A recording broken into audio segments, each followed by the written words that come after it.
Bonjour à tous, je m'appelle Marion, je suis diététicienne nutritionniste. J'ai également suivi une formation en naturopathie. Je pratique le demi-fond au NCAA et je suis également en service civique où du coup j'entraîne les babies, les éveils attelés et les poussins. Donc dans cette première vidéo, je vais vous parler un petit peu des bases de l'alimentation, son importance et les liens qu'on peut faire donc, avec le métabolisme. Et je vous parlerai aussi à la fin un peu de la récupération après une compétition par exemple. Donc pour commencer un peu avec les bases, il faut savoir que notre organisme, même au repos, va dépenser de l'énergie pour des fonctions vitales, comme par exemple la circulation du sang ou le maintien de notre température corporelle. Et en fait, ça, c'est ce que l'on appelle le métabolisme de base. Donc à ce métabolisme va s'ajouter notre activité physique qui dépendra en fait de chaque individu. Par exemple, une personne qui travaille assise dépensera moins d'énergie qu'une personne qui travaille debout. Et ensuite, notre alimentation, elle permettra de pallier à ces dépenses et de rétablir la balance pour le bon fonctionnement du corps. D'où l'importance chez le sportif dont les dépenses sont évidemment augmentées. Nous avons également ce que l'on appelle les macronutriments, donc les protéines, les lipides et les glucides. Donc on les appelle les macronutriments parce qu'on les retrouve en grande quantité dans notre alimentation et de par leur rôle énergétique également. Même si les protéines ont un rôle beaucoup plus structurel et fournissent très peu d'énergie à notre corps. C'est par exemple eux qui vont constituer les fibres musculaires, mais aussi nos anticorps pour notre système immunitaire. Et les glucides et les lipides également, ce sont les premières sources d'énergie de notre corps, mais ils ont des rôles fonctionnels et structurels. Par exemple, les glucides vont participer à la construction des récepteurs pour les hormones et pour le système nerveux. Et les lipides, quant à eux, sont des constituants des membranes cellulaires qui va permettre en fait leur fluidité. Donc ensuite, nous avons les micronutriments. Donc eux, ce sont les minéraux, les oligo-éléments et les vitamines.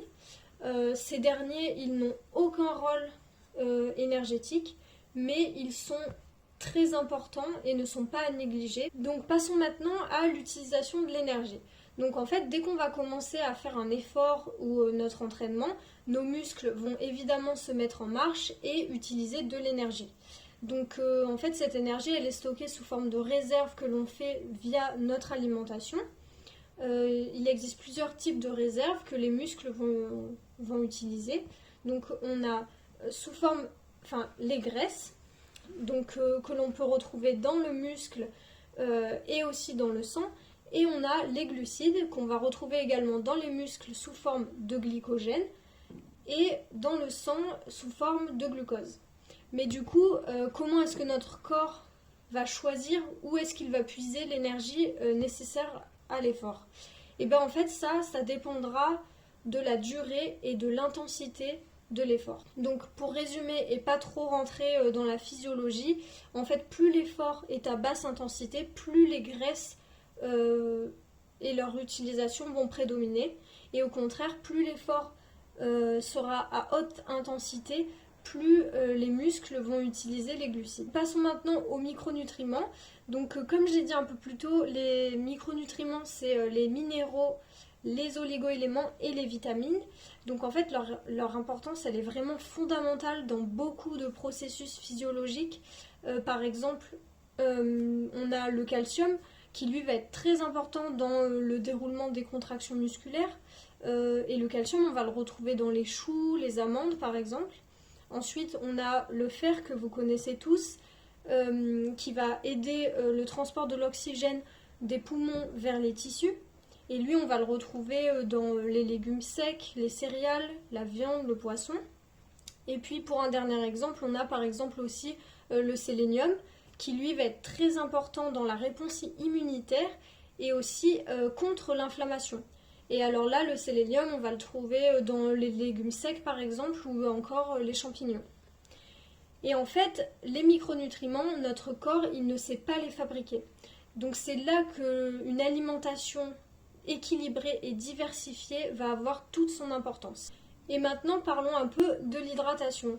Donc l'eau, elle constitue 70% du poids de notre corps environ, et elle intervient dans la structure de nos tissus, dans beaucoup de processus physiologiques. Et il y a eu des études qui ont démontré qu'une déshydratation va favoriser l'apparition des calculs rénaux et aussi des tendinites. Elle peut également abaisser les performances. Et je rappelle qu'il ne faut pas attendre d'avoir soif pour s'hydrater, et ça même pendant l'effort. Et on peut boire du coup de petites gorgées donc avant même de ressentir la soif. Donc maintenant on va pouvoir parler de la récupération et ce qu'on peut appliquer après par exemple une compétition pour mieux récupérer. Donc en fait le premier objectif ça va être de pallier à la déshydratation, et ça permettra également de nettoyer un peu tous les déchets que l'organisme aura créés en fait pendant l'effort.